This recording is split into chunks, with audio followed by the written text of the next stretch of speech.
Hey guys, welcome back to another edition of my video blog. My name is Chris Inglezu from CE Fish Essentials, and I talk about all things related to fish keeping, aquariums, vivariums, terrariums, biotopes, freshwater ecosystems, freshwater conservation, and much more.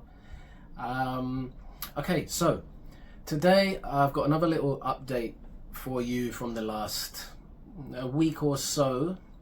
There's been some pretty big news over here in the UK, and I don't know how far this stretches across any other territories, but in the UK, eBay this week, just a few days ago, decided that they are banning the sale of live fish. Now, this has been quite a big shock to a lot of sellers in the UK who have made many thousands and thousands of pounds in this way for quite a long time. Now, from what I can see, there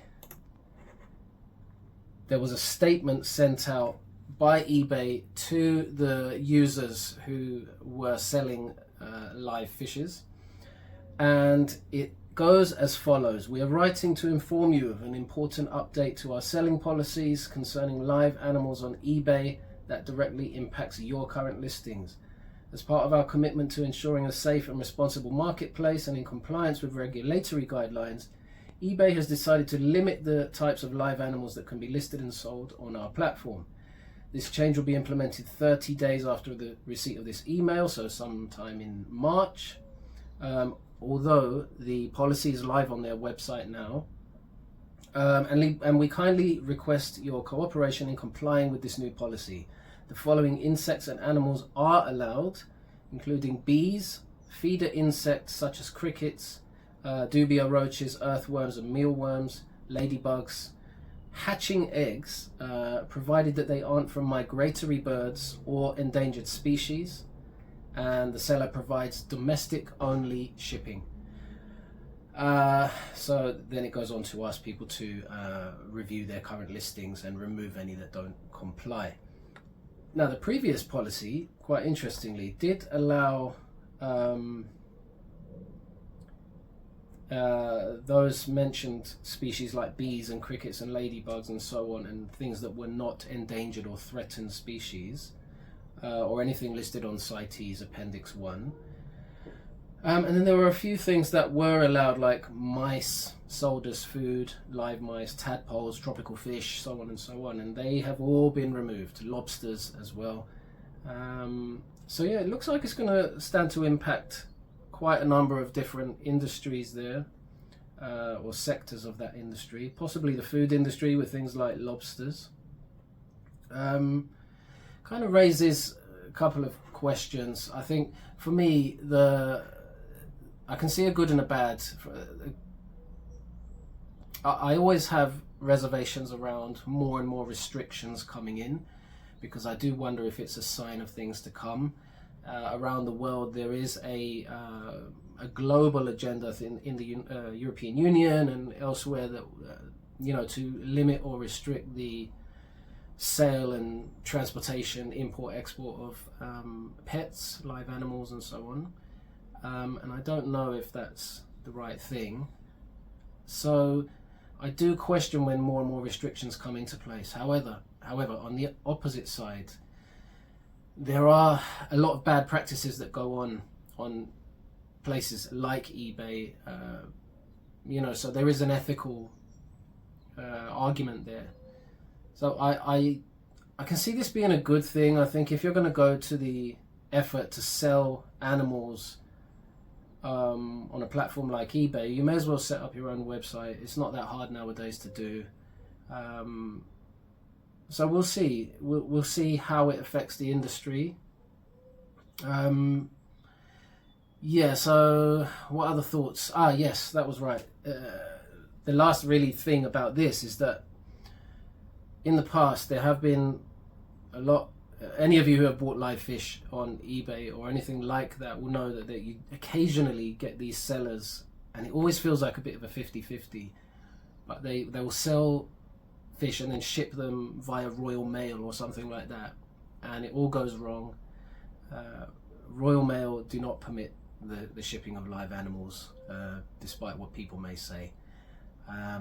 But you can, if you do want to do these things in the correct way, there are couriers that do ship live fish, one of which is APC, and they have a specific live fish and live coral service that you can use. My understanding is that they have processes in place for guaranteeing 100% success with your delivery.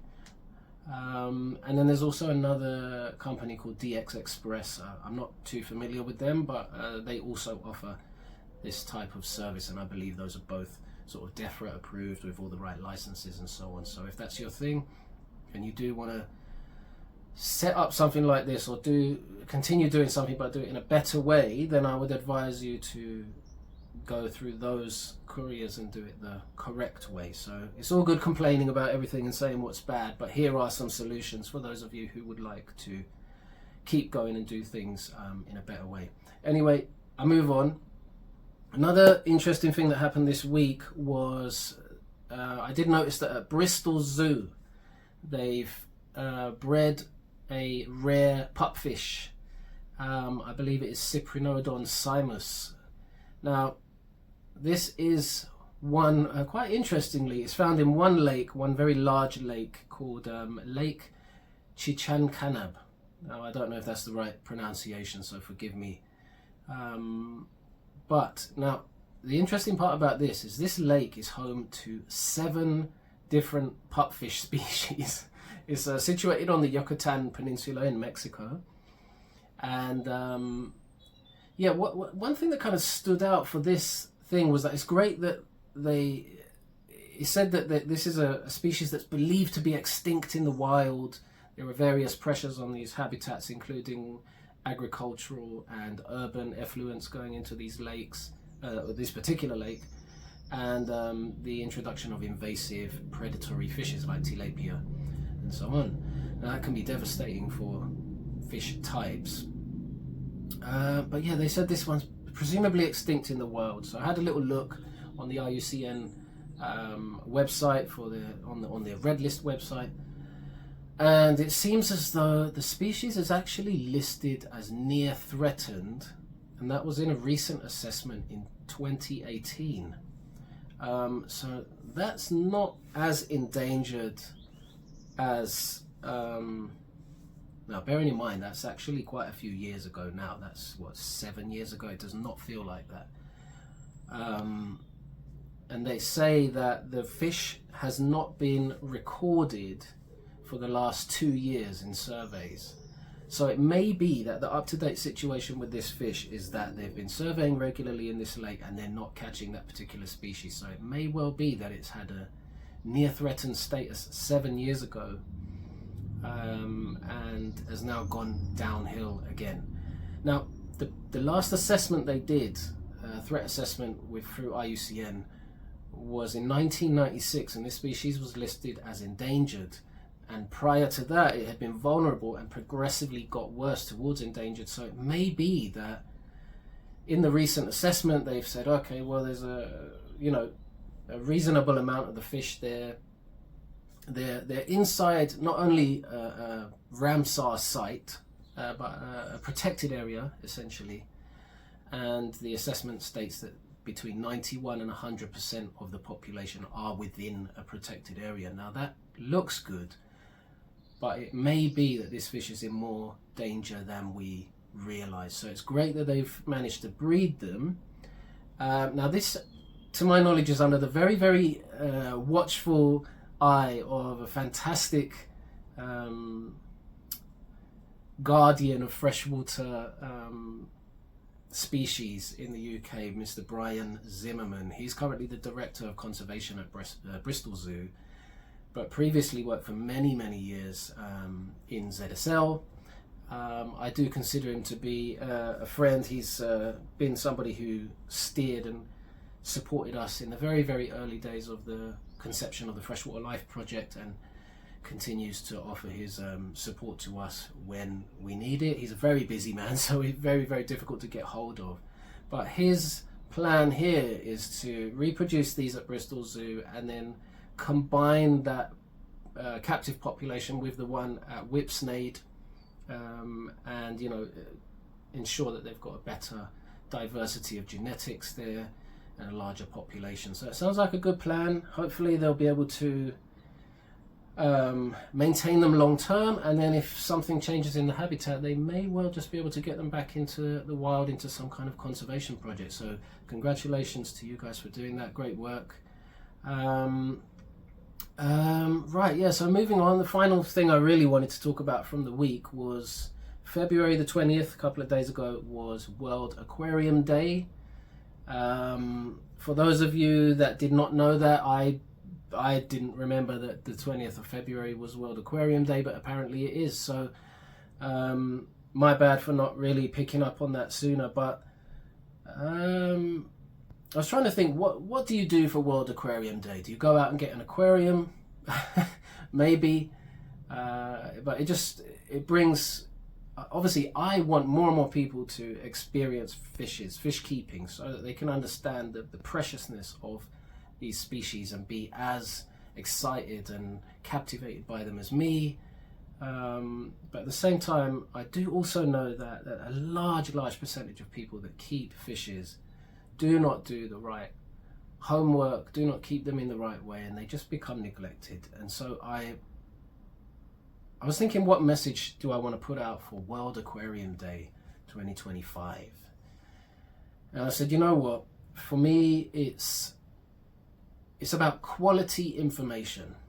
So one piece of advice I would give to anyone considering getting an aquarium: if you seek out quality information over, just generic information that you can find anywhere and everywhere, you will be on the right path. My number one rule for fish keeping is patience. You must be patient with your aquarium, but importantly with the fishes and the living beings, living creatures that you keep in there as well. So yeah, if you're patient and you seek out good quality information from people who are experts, you can't go wrong. You can't go wrong. Okay, it's very easy to get captivated in a lot of these fancy videos and high quality imagery that we see all over the internet and follow those pages, which is, great, nice to see those things. But you want to make sure that if you get those things, if you're inspired by these really great images and influential pages to get fish, then you want to make sure that you've got the right information. So yeah, good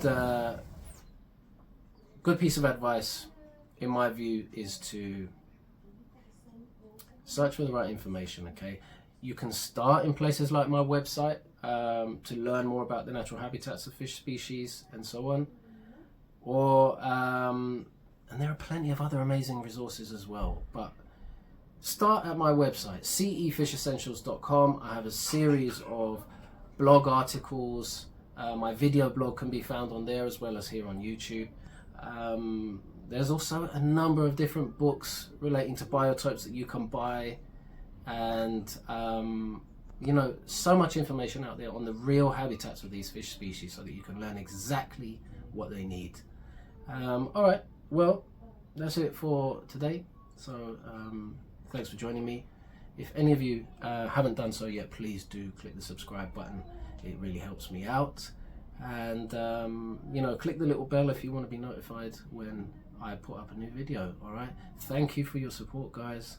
And for those interested in conservation, don't forget to follow Freshwater Life Project on all the relevant social media platforms, and check out our website at freshwaterlifeproject.org. All right, have a good day. See you on the next one. Thanks.